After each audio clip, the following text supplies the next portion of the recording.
I want you to think about your very first professional job that you had, either outside of after college or out of high school, and what that would have been like for you if you were assigned a very simple job to do during your orientation, which was to pour a can of paint and a can of solvent into a big vat. And as cars come down the line, because you're working at a car manufacturer, the paint was going to be sprayed onto the cars. And this should be very easy to do, no problems at all.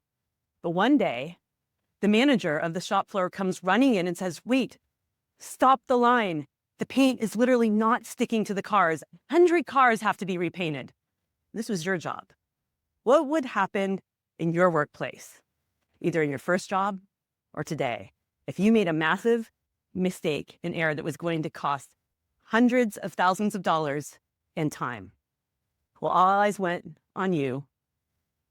Would someone have yelled at you, blamed you, maybe even fired you because you're in your orientation probationary period?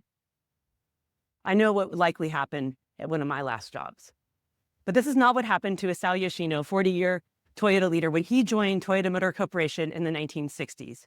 And in fact, his managers did something even more significant, which I'll tell you about at the end of the talk. But they didn't blame him. Instead, they came over and asked him about the process that he took to pour the can of paint and the can of solvent into the vat.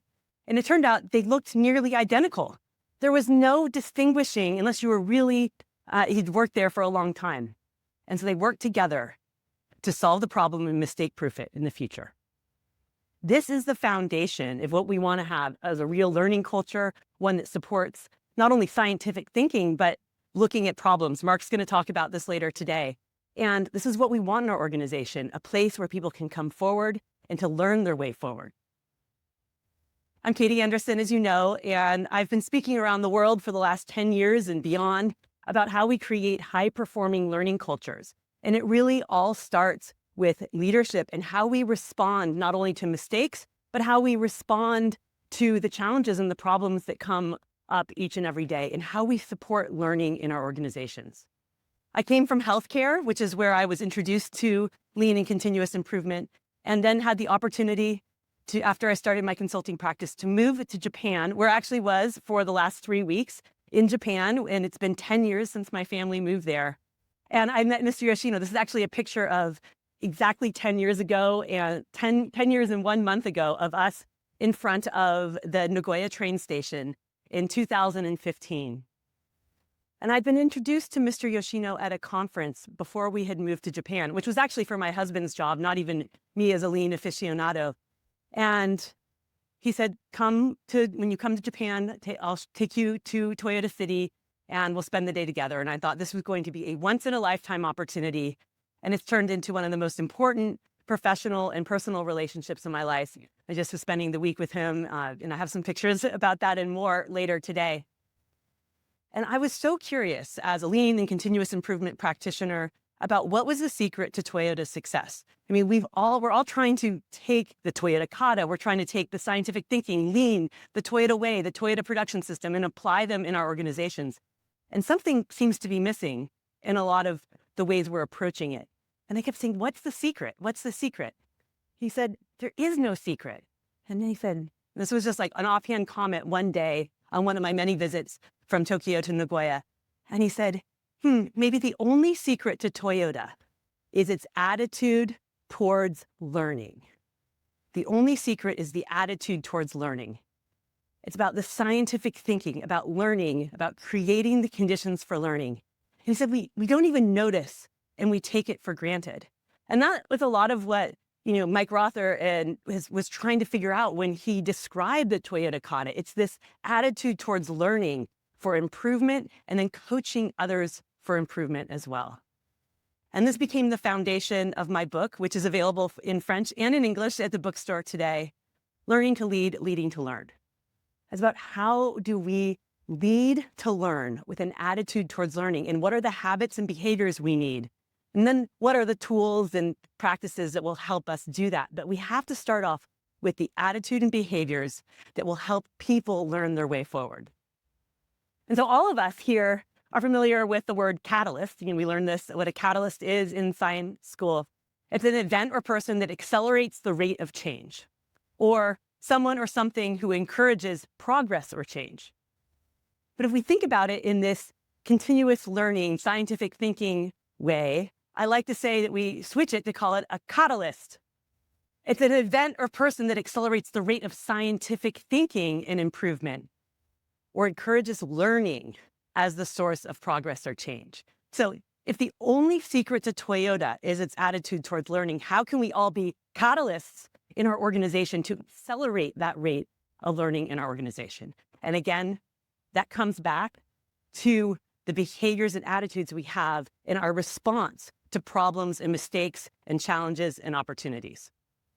We all know the scientific method is founded in the PDCA or PDSA cycle, which I actually like to call SAPD, study, adjust, plan, do, because in the West, we forget about studying. The studying, the reflection is where the learning really happens. And we end up doing plan, do, plan, do, plan, do, or even just do, and we're not learning. So again, if the only secret is an attitude towards learning, how do we build in more studying and reflection so that we can truly adjust, then create a plan, and then do and learn again? And this is the foundation of what the Toyota Kata, or the Kata, is all about. It's about setting things up as experiments between what do we expect to happen, what actually happens, and then the learning happens here. But if we don't frame things as experiments and we're just doing, we're not truly learning. So we have to go back into how are we embedding these habits into the way we're showing up each and every day. And Kata has become synonymous with this approach to scientific thinking and coaching for improvement in the lean community. But it goes back to martial arts as a word in Japanese meaning routine or patterns. And it's also tied very it's very tied tightly to this way of teaching that came out of martial arts, shu-ha-ri. And one of the challenges that I see, and I was talking to Kelly about this earlier today, is that we get so stuck on the tools that we're limiting ourselves without really creating the patterns and habits. So shu is about following the rules. My son is taking karate, and he has to learn the exact pattern, the exact kata, and do that over and over again so it becomes muscle memory. But the beauty, the strength comes in when we start breaking the rules and start modifying them for something that works in our own situation or is responding to something that's coming up. It's not just rigidly following the kata. And then the beauty comes in when we transcend the rules. We've embodied them and we really have internalized them so much that we're able to take it to another level. And I see so many challenges we have in the lean community is we get stuck on shu. And we need to learn the patterns because this is where we create the muscle memory or the brain memory of how to show up. I have to say, my name is Katie Anderson and I have a confession. I have a telling habit. And I have to work each and every day to break the telling habit by practicing how to ask more questions, by pausing, by slowing down. But if I stayed stuck in only asking questions a certain way, I am not being responsive to what's happening to the person I'm coaching, the person I'm talking to. So we have to create the habit of asking questions, but not be stuck rigidly in how we're doing so. Kata shows up in all practices and methods in Japan, from the way you introduce yourself with bowing and giving business cards to the tea ceremony. And for example, and Mark, there's a nice picture of you here as well. The tea ceremony is a foundation of Japanese culture and society and goes back to the samurai, before the samurai days. And it's the women and the men who practice the tea ceremony go through the rigid shu-ha-ri cycle where they have to go through and do things exactly precise. But through the process of learning, they transcend it to take on their own flavor of it and bring forward the omotenashi, the customer service, the hospitality that is so part of this. And so we now integrate a tea ceremony in the Japan learning experiences that I do because learning the kata that exists throughout daily life in Japan helps us also understand the real meaning when we say kata as well. And that was Mr. Yoshino and myself. He's 81 years old now and is just a delightful human being. And I want to share some insights as well from him in this talk. So the starter kata is the shoe. It's the place to learn the pattern of how we coach for scientific thinking in our organizations. But we don't want to be stuck there. And this is why Mike Rother calls it the starter kata. It's the beginning way that we can use a tool to help us learn that pattern. But we have to then be responsive about how we're taking that forward to both break the rules and transcend the rules so that we can really create learning in our organizations. So in all my years of talking with Mr. Yoshino, I kept coming back to a comment that he made at a conference just like this when I first met him 6 months before we moved to Japan. And I was sitting in the audience and taking lots of notes, and he was on stage with John Shook, who is one of the senior advisors at the Lean Enterprise Institute, and was the first non-Japanese employee of Toyota Motor Corporation. And they were talking on stage about their role as manager and direct report. And Mr. Yoshino said something that struck me as really insightful and profound. He said, my role as a manager was to give John, or whomever was reporting to him, a mission or target. Now pay attention, how much does this sound like the kata? And then support him while he figured out how to reach that target. And I was aware that as I was developing John, I was also developing myself. And so this is part of the cycle. We have to break the telling habit. We have to get out of being the leader with all the answers. And every conversation I've had with Mr. Yoshino since, and with other great leaders, come back to this very simple foundation of a leader's purpose and role: to set the direction, provide support, and develop yourself. And there are many nuances to all of these, but if we can focus on that, where do we need to go, help someone figure out how to get there, and working on showing up for yourself as a leader or coach, we are going to be much more successful in creating learning in our organizations. And I call this leading to learn. It's the foundation of how managers and leaders show up at Toyota. And it's really what the foundation of the improvement kata is all about as well. So leader's purpose is to set the direction, provide that direction, challenge, or target. And again, this needs to be based on what is actually needed and perhaps seemingly impossible. And this feels really unnerving for a lot of companies and leaders in the West that I work with, because, well, if we don't know how to get there, then our bonuses are going to be tied to that, or, but what if I'm not going to get a good report, a performance review if I'm not achieving the target. We have to break that mindset if we really want to have a company that has an attitude towards learning, because it's the process of not reaching the target that is the learning, how we get innovation and how to get there. Of course, we're not going to succeed on the first try, but we need to stretch ourselves to something before. And this is really the foundation of the Toyota kata that Mike was describing. There's the direction or challenge, and then the next target condition. So the direction or challenge needs to be that seemingly, not actually, impossible goal that we strive for. And then we help people move through that threshold of knowledge.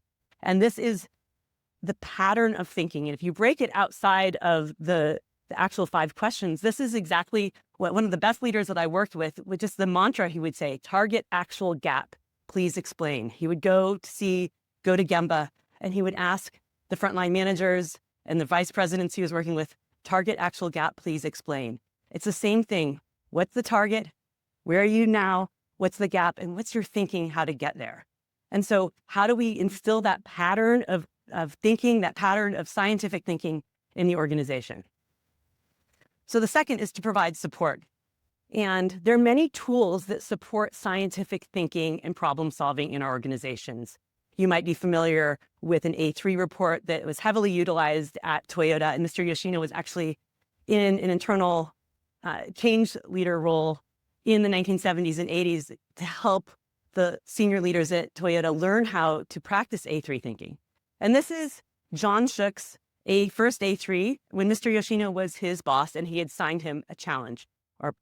And what Mr. Yoshino highlights here is that it's important to own the thinking process, but not the actual thinking. And that's the Mr. Yoshino's stamp. It's called the Hanko. And if you come to the book signing later, I have actually my own Hanko that I will sign in your book as well. And what this Hanko, what this signature represents is that he, as the manager, oversaw the coaching and thinking process of someone solving and working through a problem, but it wasn't actually doing the problem-solving process himself. And how many of you have been like assigned an A3 and it's just been like a template to fill out? I know I have. Yeah, so I see some nods in here. It's an iterative process and you need a coach. You need a coach to make sure you're going through the thinking process. So this is a lot of what the Kata supports as well, the thinking process of the experimentation of learning. How are you getting deeper into understanding how you're solving problems? And really importantly, providing support is creating the conditions for learning. And that's what I love so much about the improvement Kata. It's about creating the conditions for learning. It's helping support someone going through a learning process. And we have to find the right level of challenge for somebody and the right level of support. And support can be different based on where someone's skill is, the level of complexity of the problem, and so much more. And so we have to become more flexible in our coaching to know how to show up best for people. And so we want that tension, not that someone's drowning in the pool, but they're struggling a little bit. They don't have the right answer right away. We're not jumping in and telling them what to do. And that was a real challenge for me. I didn't like seeing people struggle. So I'd maybe ask an open question and then give all my ideas and suggestions if they weren't able to answer right away. And so this is the real skill of coaching, is being able to navigate what I call the coaching continuum between when are we asking and when are we more directive in teaching. And we tend to assume people need us to be more directive. And this is where the kata of asking questions can be really powerful to help us break that habit of jumping in and doing more teaching. We have to know when someone truly needs different level of support, maybe us showing an example or walking alongside of them if they don't know how to do data analysis, and giving an idea of how you might approach the problem-solving process. But we do that too soon. So I talk a lot about this in my most recent podcast episode about how we navigate this coaching continuum, because we have to first understand where the learner's thinking is at. And are they truly struggling, or do they just need some space and some time to do some problem solving along the way? And then you can know how to help them through the process. Because sometimes just asking more questions isn't helpful. You know, you all felt that. Someone keeps asking a question, you're like, I just really don't know. So you have to be able to understand and assess the level of support that someone really needs. So that third part then is developing ourselves, because this is all really hard to do. It's hard to navigate the coaching continuum. It's hard to break your telling habit and really get out of being the one that has all the answers, even if it's well-intended. We are all business conditions that require improvement if we're working within an organization. How we show up, especially if you're in a leadership or internal change leader role, impacts so much of what's going on in the organization. So the more we can shift our behaviors, the better we're going to see the results that happen as a part of that. And again, practice the kata. Practicing the routines and behaviors builds the muscle for us to do that more effectively. And that includes the pattern of how we're asking questions. So target, actual gap, please explain. I always go through a problem-solving thinking process in my head, even if I'm not telling anyone of a structured tool that I'm using. The more we can have a pattern of asking questions to help somebody else ask or think through a problem, the better and more effective we're going to be. I spoke to Larry Culp on stage a few years ago. Mark was there as well. And we were talking about his role then as CEO at GE and now CEO of GE Aerospace, about what he's had to do to be a real effective lean leader and transform this huge global organization. And he said the same things. He had to unlearn everything that he had learned in business school about what it means to be a leader. the one who, or a consultant, going in and being like doing the assessment and coming out with a great, brilliant answer and then lobbing it over for implementation.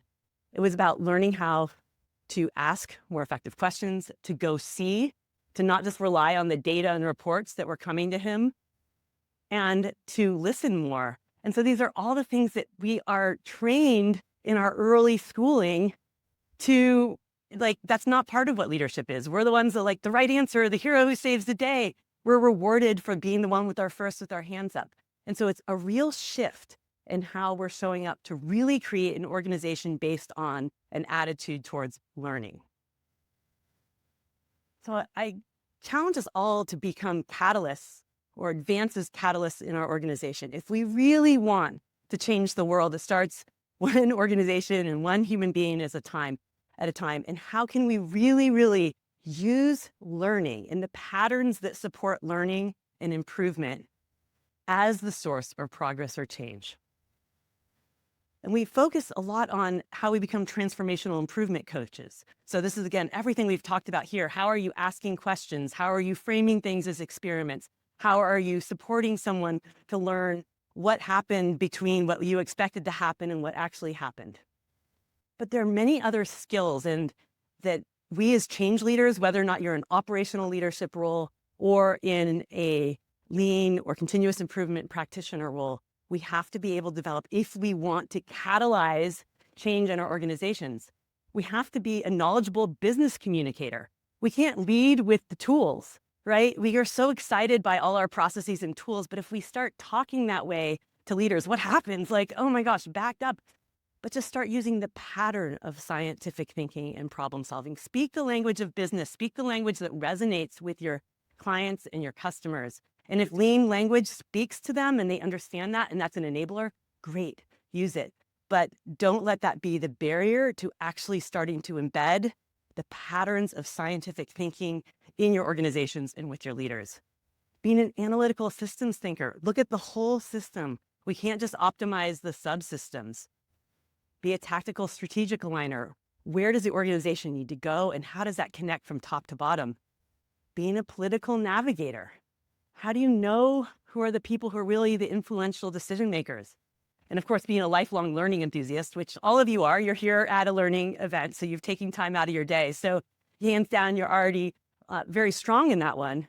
But I see a lot of internal lean practitioners not taking the time to come to conferences, not even because their company is not paying for that, because I know that's a lot of challenges going on right now, but feeling like so burdened with the work you have to do and not rising up to be able to learn outside of that. There are many ways to learn, and we always have to be stretching ourselves.